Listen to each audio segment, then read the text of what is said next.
We're close to the redwoods. We're almost there. The moment I realized that there was no such thing as freedom, there's no such thing as freedom. And I'm not being jaded or I'm not being a Debbie Downer. I literally had a moment of realization that this was in fact factual. That we simply access more comfort through money. It's not freedom, because as soon as that money is gone, that comfort is gone. That quote, freedom is gone. There's no such thing as freedom. And I find it fascinating that a lot of people, including myself at one point in time, thought, okay, I'm going to be an entrepreneur that's going to give me more access to freedom. And people strive for this. And then you become an entrepreneur and you realize that you have more clarity around the fact that there's no such thing as freedom. I also feel like this is why we have a society that's willing to throw other people under the bus to preserve their own, quote, freedom. But it's not really freedom. You're preserving your access to comfort. Nobody wants to give up their comfort. How did I come to this conclusion? When I realized that laws are not laws to create and maintain law and order and to create a smooth operating society. It is not. Laws are in place for poor people. Laws are in place to keep people in certain categories and to slow down the access to mastering capitalism. It is designed to put obstacles in the way to prevent too many people from mastering capitalism, mastering or accessing more comfort. There's no such thing as freedom. Not while we have people in our society who don't want freedom of the mind. People say they want freedom. I want freedom. I want freedom. And they don't. They don't.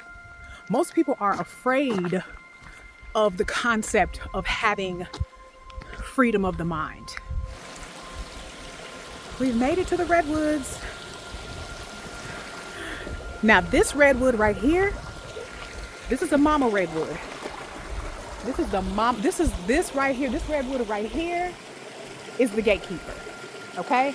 This one determines what type of experience you're gonna have in the woods. You better acknowledge her. I acknowledge you. Thank you. She don't play.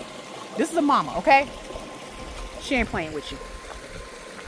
This one over here, I'm gonna show you. This one I'll show you when we're coming back. It's a big one that's right at the front. This is a girl. This is a female tree. That's a male tree up there. He is the one, he's the tattletale. He's the one that lets everybody else know that somebody's coming in.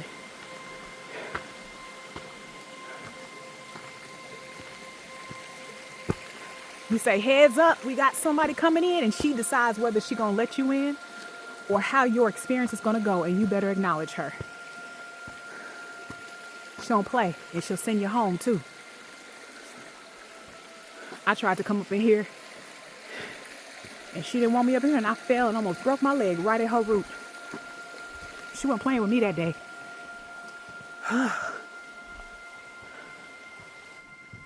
Whew.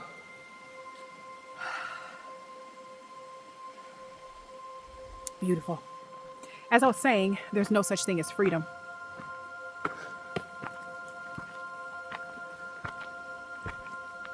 We're told that it's possible to continue to get us to continue to strive or reach for something. And I don't think people have quite made this connection. We know that something doesn't feel right. We know that we're losing ambition. We know that the things that we've been promised don't feel accessible. But we are not quite to the point where we realize that there's no such thing as freedom. But we are getting there. We're getting there. And this applies to everyone, not a particular demographic, race, age, etc. It's all of us. Rich people, wealthy people are not free.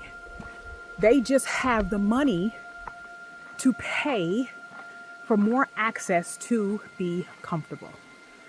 Let me give you an example. I was driving down the highway yesterday, and there was this big sign that said $1,000 fine for littering. Now think about it. Somebody who makes $20 an hour, $1,000 fine that they have to pay is going to be quite daunting for them. They're going to be uncomfortable. They're going to be inconvenienced. If they can't pay it, there might be additional penalties and fees. A lot of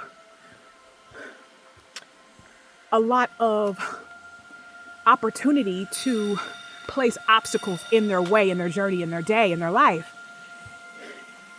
because they don't have access to the money to create comfort.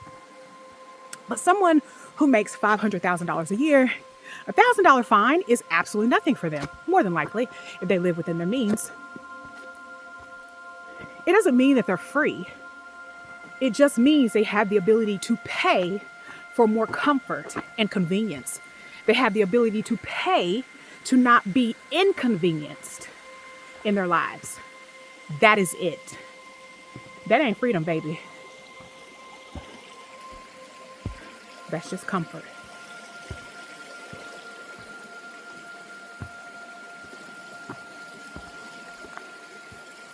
We're getting there. There's a lot of things happening in the world that's going to help us turn the light bulb on a little brighter. I saw a post on YouTube yesterday, and in the comments, there was a young girl that said, man, I can't wait to become an entrepreneur so I can have more freedom, or I can have my freedom. And I'm like, baby girl, that's the moment you realize there's no such thing as freedom.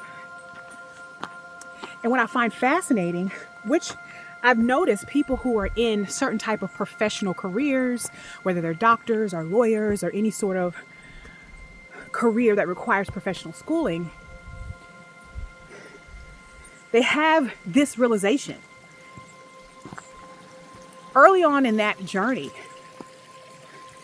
And it's humbling because they often find themselves already intertwined in that experience or debt or career before they realize that they're used to continue to push the system forward. We're almost to our destination for meditation. We're going to do a 20-minute meditation today. And I'm actually going to be listening to a audio that was customized and provided for me by a hypnotherapist, which she and what she does has really changed my life. We made it. We made it. I've never seen this rock before. Ooh, it's cold in like the most beautiful way, in the most relaxing way.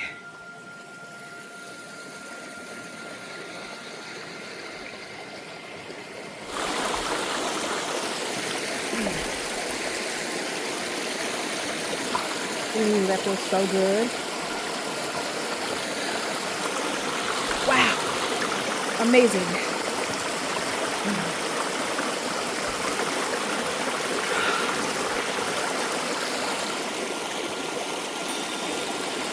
All right, we're here. I'm going to finish my meditation and hypnotherapy session, and I'll be back.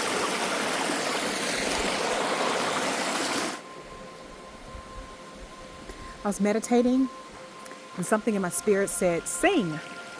So I opened up my mouth and I started to sing, and guess what? A bug flew right into my mouth, and I was like, well, and now it is stuck in my throat because I didn't bring any water or anything. So I feel the bug in my throat and I can't swallow it. And I got a little scared. I was like, oh, am I going to choke on this little bug? It was like a little bug. And then I'm just hoping it's not like a poisonous bug or something like that, you know? There I go, manifesting failure, right? Like, why am I making this shit up for no reason? as I was manifesting, as I was meditating after swallowing and choking on the bug, something came to mind, and it connects with something that I heard someone else say not too long ago in relationship to like extraterrestrial aliens, just fucking aliens. Something came through for me, and it said, humans are going to be more comfortable tapping into and sharing and amplifying and using their superpowers, their supernatural superpowers. And these superpowers are going to be powers we can actually see. It's not going to be things that are dear and close to us that now shape our lives in a way that others can't see per se, or quite understand, or see the relationship to what's happening in our lives. But it's going to be more of the ability to conduct, use, perform superpowers that others can see. And it's going to be socially normal and socially acceptable and very common. And I could see this, especially based on the direction that people are moving and how we're moving collectively around becoming more aware and awakened. The thing is, there are a lot of people who are already aware of our abilities and powers as humans. They use these abilities and powers to control us, to prevent us from accessing our abilities and powers. We are supernatural beings who do not know how to use our powers.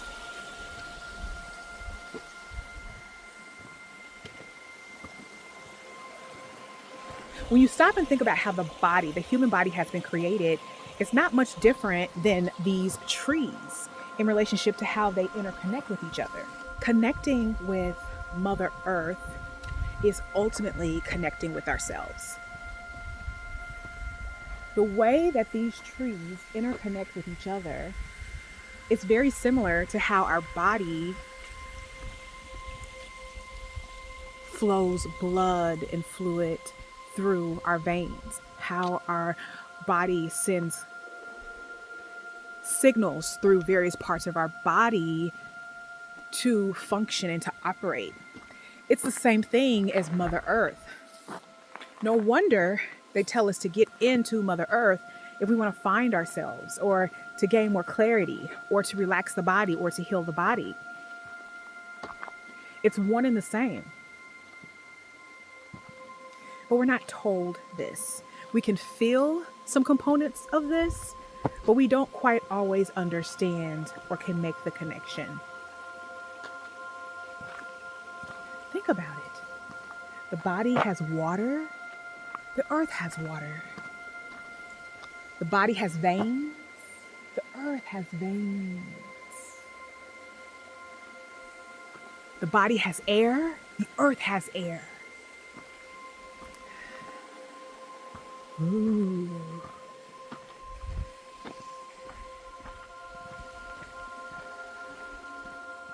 The earth is always producing, recreating. Humans is always producing and recreating. Ignoring Mother Earth or not appreciating Mother Earth is very much ignoring and not appreciating ourselves or humanity within itself. Hi. Okay. The more love that we have for Mother Earth, we're ultimately going to have more love for humanity, because we'll have more understanding. Let me show you the tree that I said is the tattleteller. This one right here. This tree right here. Right here. This one right here. Look. This tree keeps an eye out on what comes into the redwoods area. This tree communicates to that second big tree down there. Anyway, about a year and a half ago, I went to the psychic. I went to this world-renowned psychic. I personally do believe in psychics. Do I think that all people who are psychics are good at what they do? No. But sometimes you just know. Because I am myself very extremely intuitive, I can kind of tell when people are actually really great at being a psychic. Very, very quickly. Or I can tell when they're bullshitting. Like, oh, you're bullshitting me. I can't fall for this. The psychic lady told me that I was going to be working in the healthcare industry or healthcare field, healing people.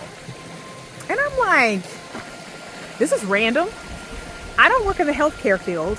I don't want to work in the healthcare field or industry per se. However, the healing part, I could kind of see that a little bit based on how I use my gifts, my intuitive gifts in what I do now in my career. In my career now, I help people with elevating their brand. Part of my intuitive nature that I use to help them elevate their brand is tapping into the bigger vision of what I see. I guess it's a little psychic-ish. What I see possible or what I see coming for them in their life. And oftentimes what I see for them is very parallel to what it is that they ultimately want for their life. And some of my clients are very open about what it is. They're very transparent and very confident about saying, hey, this is what I want. And then I have some clients who still feel a little shame around that really big vision that they have for their life and that they feel compelled and pulled to bring to life. And because I can see it, I bring it up. We talk about it. We talk about, is this really what you're feeling? Is this really what you're seeing for yourself? Let's lean into it. Let's bring it to life. So when that psychic told me that she saw me doing healing work, I didn't think it was too far-fetched because in a way I'm already doing that in some aspects. Moving forward, a month after I moved to California, like my world just I was taken to a way deeper place in so many ways. A lot of the things that I planned to move forward with when I got here seemed completely irrelevant to this experience very quickly. And some of the things that I was led to do and told to do and instructed to do involved letting go of some clients that maybe were not in line with the direction that I was wanting to go for my brand or what I saw for my future, what I was given for my future. Also leaning into becoming a Reiki practitioner. And I already knew that I needed to get certified in this. Something had told me this like maybe 8 months ago or so, was like, go get Reiki practitioner certified. Go do it, go do it, go do it. And I did inquire about getting certified before I left Oklahoma, but I just didn't make it priority. I just felt like, I can get around to it. And what happened is I ended up meeting with someone that I respect very dearly, who happens to be an astrologer and hella good at what she does. And one of the first things she said in our reading was, Latoya, you need to move into the healing space. And I was like, what?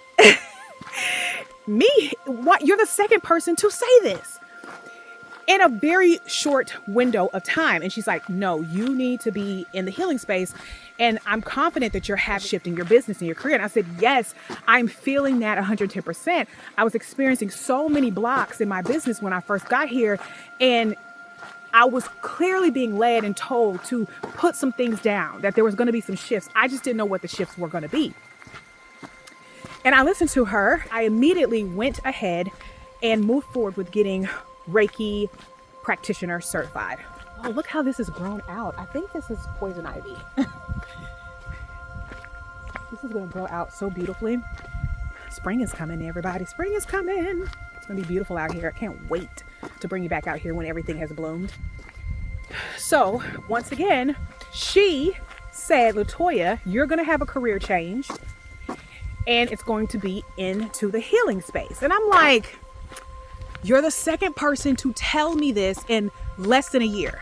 And she's like, yes, you need, whatever you're doing around healing, you need to lean into it. And I'm like, well, I said I was going to get Reiki practitioner certified. I haven't done it. She's like, go do it right now. Just go do it, like priority. Like as soon as we get off the phone, I want you to go and start the process. It was like, okay.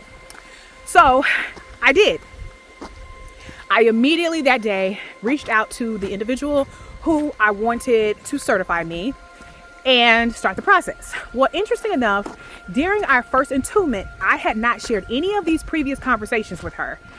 During our attunement, the first thing she said to me was, Latoya, you have healing hands. And I was like, okay.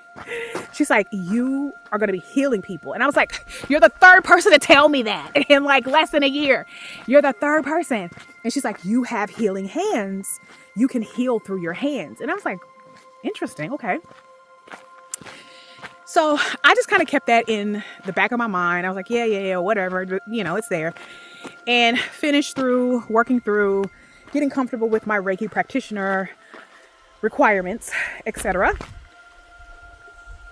The universe works in mysterious ways because the universe said, okay, you have healing hands, and I am about to make sure that you learn and accept the fact and you see in real time that you have healing hands. So, speaking of, oh, Jesus, hold on. We're crossing this little river. Okay, we made it. Whew. I feel so good. I'm so glad I came out here. I was feeling a little stressed. I was feeling a little down. I was feeling something in the pit of my stomach that didn't feel too good. And man, coming out here just gives me so much balance and peace. It makes me feel like I can do anything.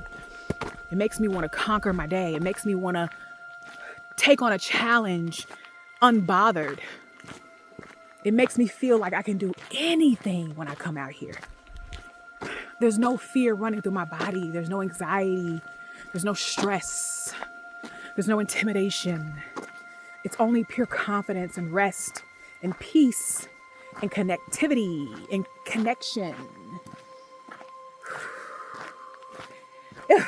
Anyway, when I'm in nature, it feels like the feeling you get maybe like 3 minutes or like 5 minutes after having a beautiful, fantastic orgasm.